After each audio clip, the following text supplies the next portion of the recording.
नमस्कार दोस्तों, आपका स्वागत है। ऐसी ही जानकारी के लिए चैनल को सब्सक्राइब करें। आज हम पाशांकुश एकादशी के बारे में जानेंगे।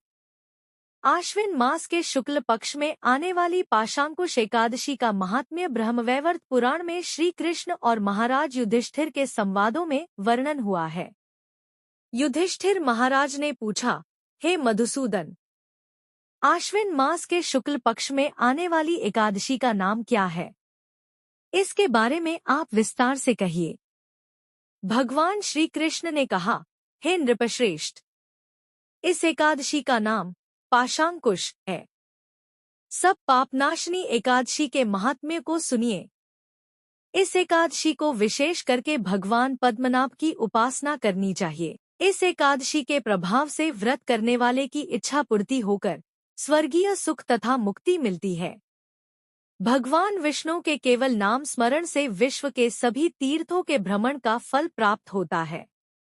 अज्ञानवश पाप कर्मों में लिप्त मनुष्य भी अगर भगवान हरि के चरणों का आश्रय लेके उन्हें प्रणाम करने से उसके नरक का मार्ग बंद हो जाता है।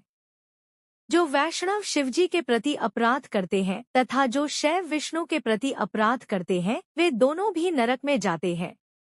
अश्वमेध यज्ञ करने का या सैकंडों राजसूय यज्ञ करके प्राप्त होने वाला पुण्य ये पाशांकुश एकादशी करने के फल से 1/14 अंश जितना भी नहीं है। इस एकादशी व्रत के पालन से प्राप्त होने वाला पुण्य और कौन से भी व्रत से प्राप्त नहीं होता। इसलिए यह एकादशी भगवान विष्णु को सब में प्रिय है।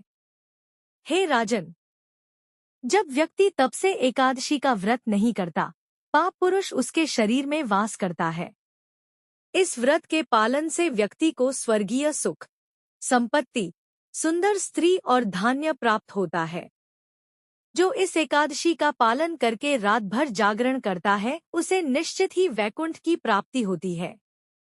भगवान श्री कृष्ण ने आगे कहा, हे राजन, इस एकादशी के पालन से व्यक्ति अपने पिता का, माता का तथा पत्नी के 10 पीढ़ियों का उद्धार करता है। अपने बचपन में, यौवनावस्था में अथवा वृद्धावस्था में जो कोई भी इस व्रत का पालन करता है, उसे भौतिक अस्तित्व से होने वाले दुख भोगने नहीं पड़ते।